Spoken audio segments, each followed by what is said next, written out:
Assalamualaikum warahmatullahi wabarakatuh. Apa kabar sahabat Uhuwah Islamiyah?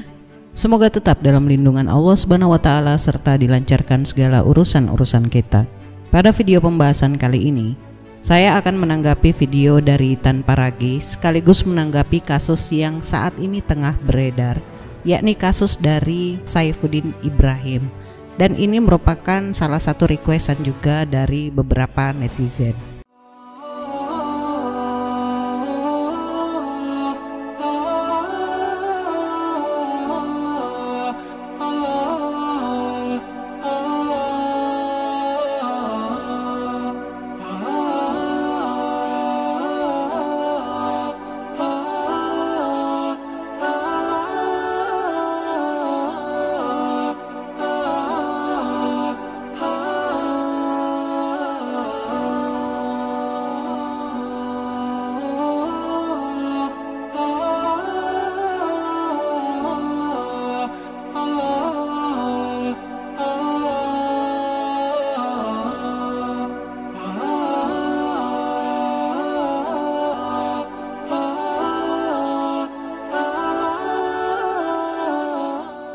Dan tidak lupa pula saya ingin mengucapkan terima kasih yang sebanyak-banyaknya kepada yang telah mendukung channel Esa Rafleza, baik itu dukungan untuk kegiatan Esa di luar konten YouTube dan juga dukungan doa dari semuanya.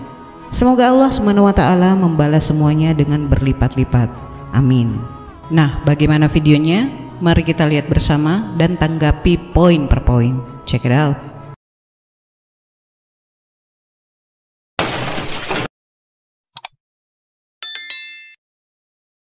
Pertanyaannya, benarkah ayat di dalam Al-Quran ada 6.666?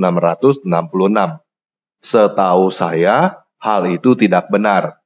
Jadi, saya langsung aja menggunakan Google Spreadsheet dan memasukkan angka dari 1 sampai 114. Kemudian, di sebelah kanannya, saya masukkan data dari quran.kemenak.go.id tentang ada berapa ayat di dalam surah tersebut. Hal ini bisa kita ketahui dengan mudah dengan melihat angka yang ada di dalam tanda kurung di sebelah judul surah. Oke, kita baca sama-sama ya. Setelah itu, kita jumlahkan semuanya. Dan, jumlahnya adalah 6.236.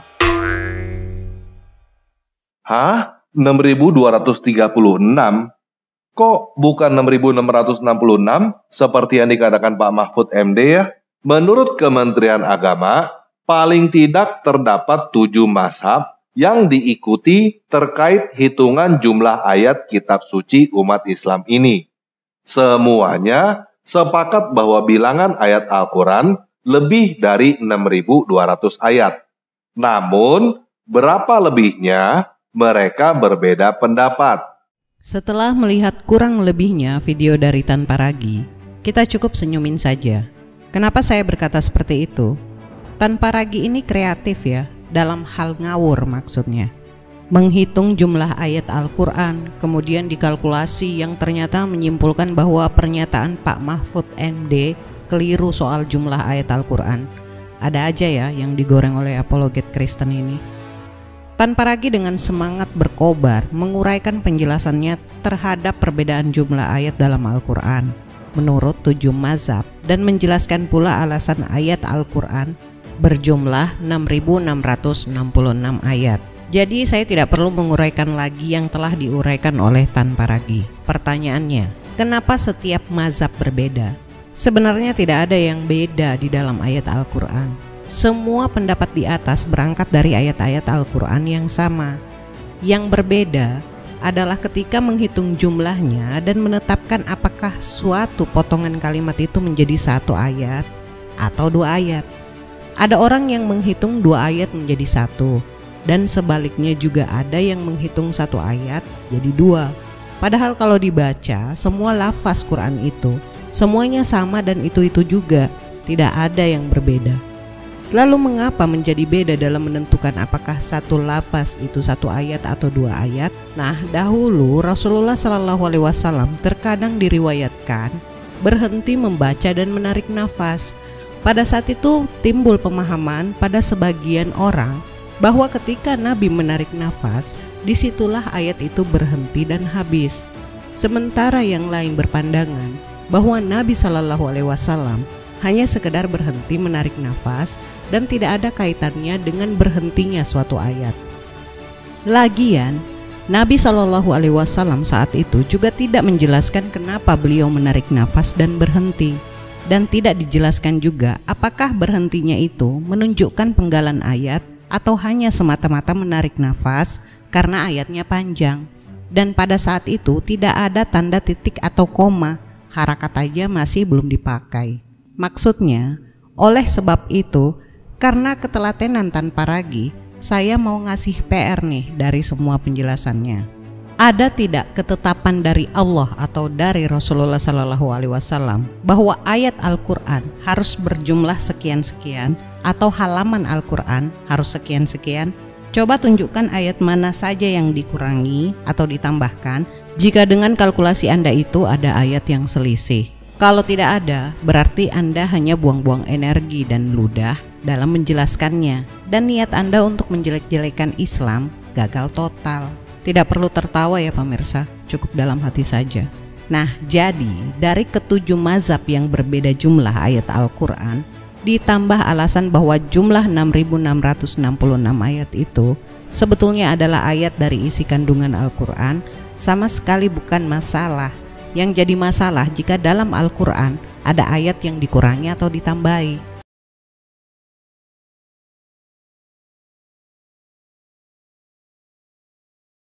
Saudara-saudara, bukannya saya nggak fokus untuk itu, tetapi Kristen ini sudah lama dihina oleh Islam, oleh agama Islam, oleh Al-Quran itu. Saya bilang ada 300 ayat Al-Quran yang mengancam kehidupan nyawa orang Kristen dan non-Muslim lainnya. Agar ayat-ayat Al-Quran yang memang keras itu, mohon agar jangan diajarkan di pesantren, jangan diajarkan di dalam musola dan masjid, jangan diceramahkan di sana. Karena ajarannya itu mengerikan. Hendaklah begini, maka putuskan lehernya. Itu bukan 1-2 ayat, saudara. Bahkan saya minta, bagaimana saya bisa berbicara dengan tokoh-tokoh Islam ini untuk kita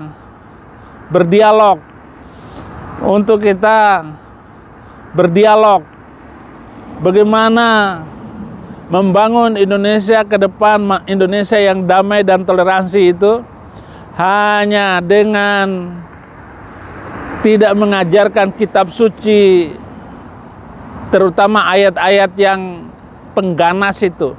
Berikutnya mengenai pendeta Saifuddin Ibrahim. Dalam kasus ini di mana Pak Saifuddin meminta agar 300 ayat Al-Quran dihapuskan karena alasannya ayat-ayat Al-Quran tersebut mengancam keselamatan umat Kristen. Bahkan dia menyebutkan agar ayat-ayat tersebut dihilangkan dari kurikulum di pesantren karena akan melahirkan teroris dan lain sebagainya lah. Apa yang disimpulkan dari klaim Pak Saifuddin ini sangat-sangat tidak mendasar. Sekarang begini, mengenai ayat-ayat dalam Al-Quran yang dikatakan ganas dan berbahaya. Jika Pak Saifuddin ini dulunya adalah seorang ustadz di salah satu pesantren, saya mau tanya, sudah berapa kepala yang Anda penggal, Pak? Anda kan dulunya Islam. Sebagai seorang ustadz dulunya, apa saja yang Anda ajarkan kepada siswa di pesantren tentang konteks ayat-ayat tersebut? Apakah langsung main penggal kepala saja atau ada poin-poin dalam hal tersebut? Jika Anda ingin kurikulum dalam pesantren tidak mengajarkan ayat-ayat Al-Quran tersebut, saya tanya lagi, berapa siswa setiap tahunnya yang keluaran pesantren yang lulus? Jika siswa yang lulus pesantren ini Anda klaim sebagai calon teroris karena mempelajari kitab yang berisi ajaran teroris, tentu negara kita ini sudah menjadi negara teroris. Bahkan negara Indonesia kita ini didirikan oleh rata-rata keluaran pesantren. Sudah berapa banyak kasus penggal kepala non-muslim di Indonesia ini, Pak Saifuddin? Bisa jawab nggak? Dan secara otomatis Saifuddin Ibrahim ini mau mengatakan bahwa negara Indonesia ini didirikan oleh mayoritas teroris, atau dengan kata lain pendiri negara ini adalah teroris. Kan kebanyakan pendiri negara ini adalah lulusan pesantren dan membaca Al-Quran yang Anda klaim sebagai bidang pengajaran teroris.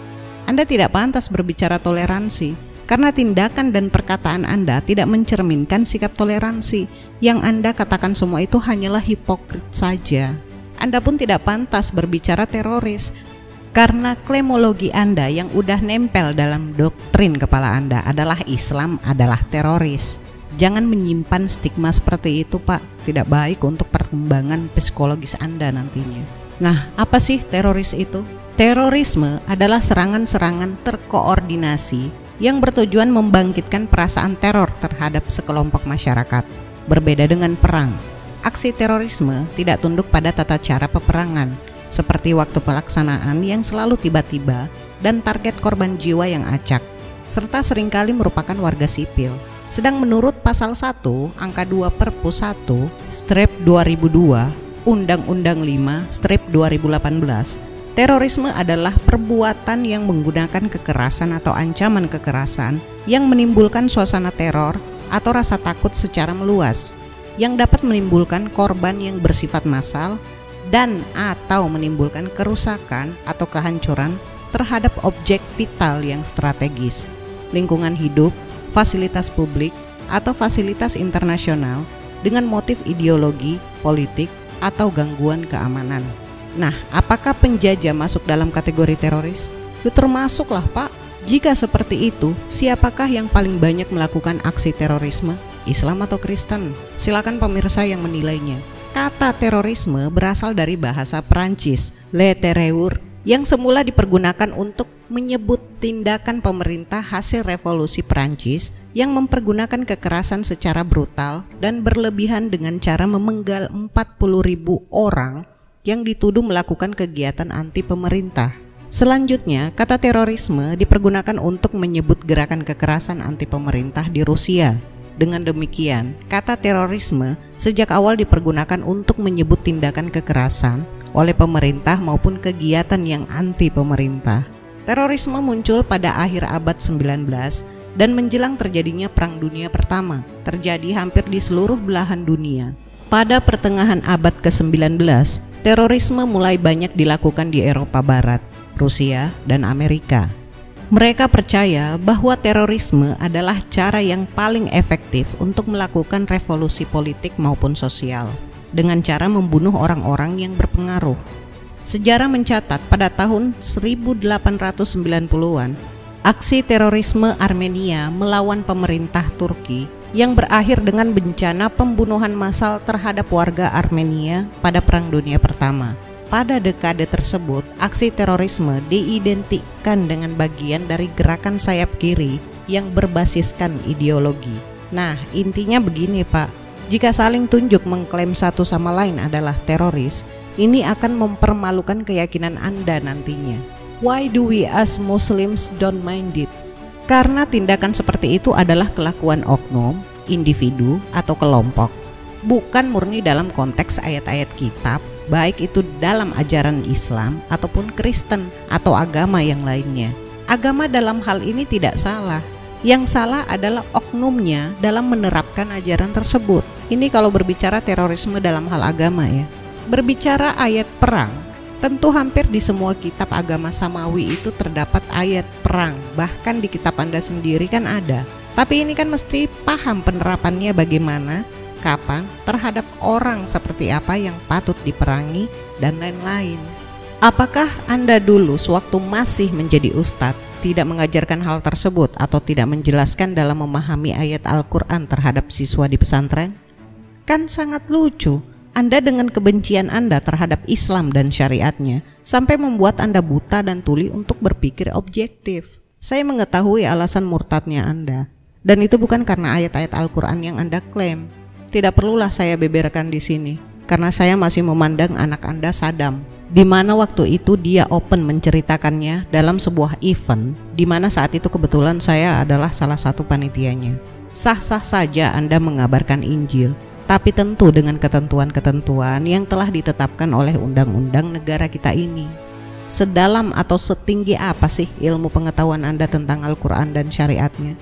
Sampai Anda begitu angkuhnya menentang untuk dialog real, mau berbicara dengan para ulama, menentang pemerintah, bahkan menentang Allah Subhanahu wa Ta'ala, yang notabene Anda bukan siapa-siapa dan sama sekali tidak paham konsep penerapan ayat Al-Quran. Sudah berapa kali Anda menolak dialog real yang diselenggarakan sebagai tabayun oleh lembaga-lembaga Islam yang konsisten dalam dakwah kristologi? Dan sekalian saya rekap di sini tentang pernyataan video dari Noverina juga ya, yang menanggapi kasus Saifuddin Ibrahim ini. Check it out.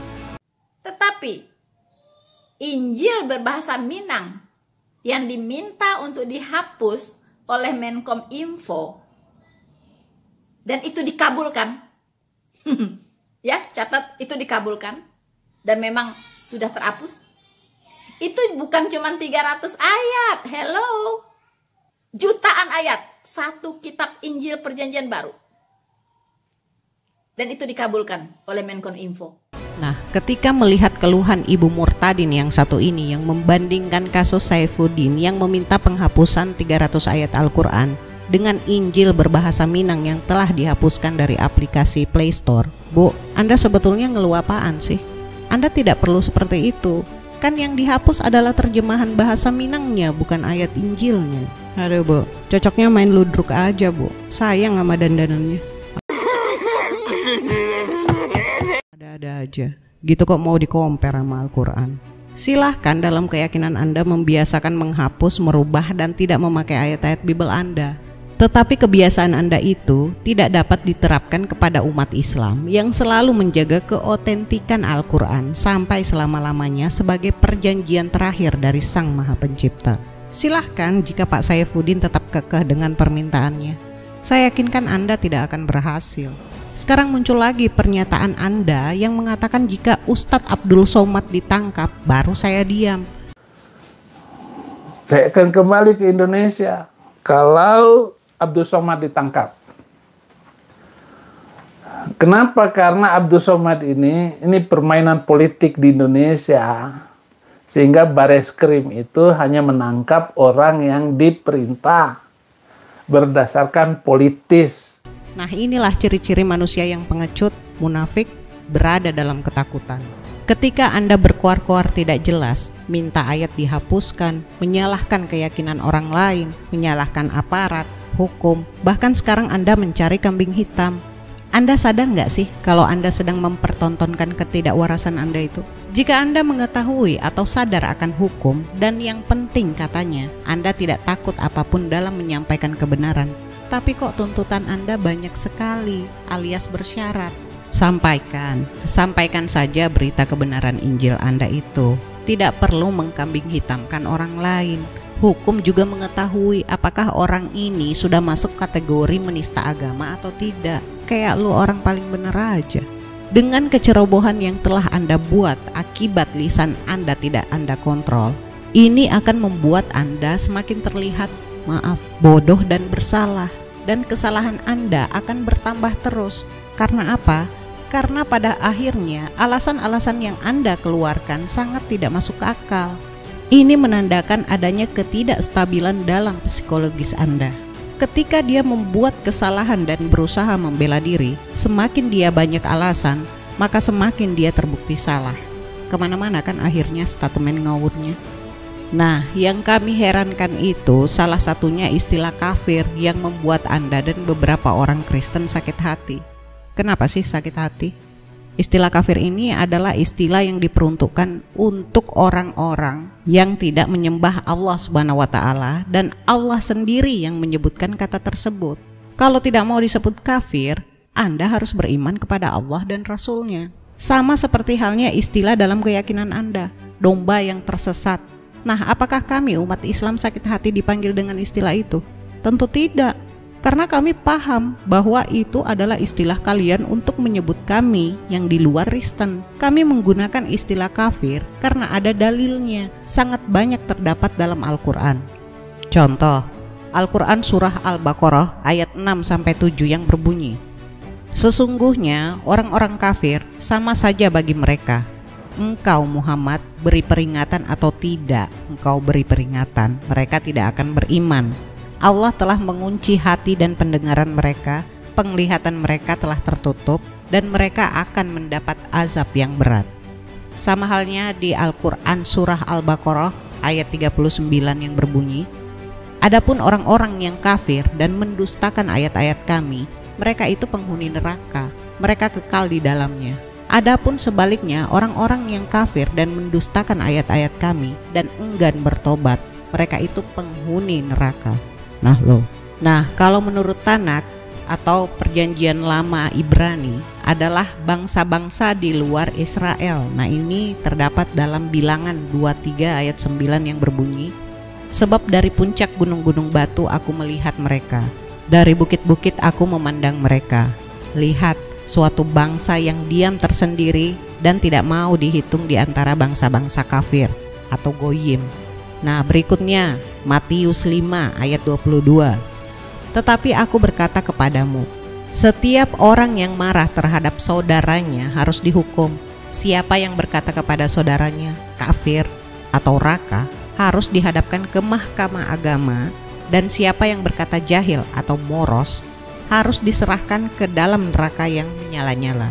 Nah, dilihat dari ketiga agama Abrahamaik ini, penggunaan kata kafir ini masing-masing memiliki makna berbeda.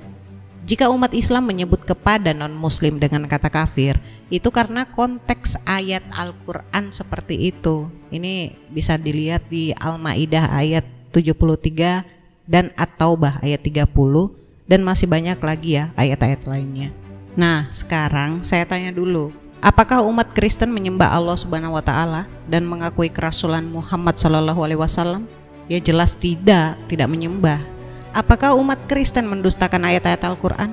Ya jelas iya. Nah, inilah konteks makna kata kafir dalam keyakinan Islam. Gitu kok sakit hati.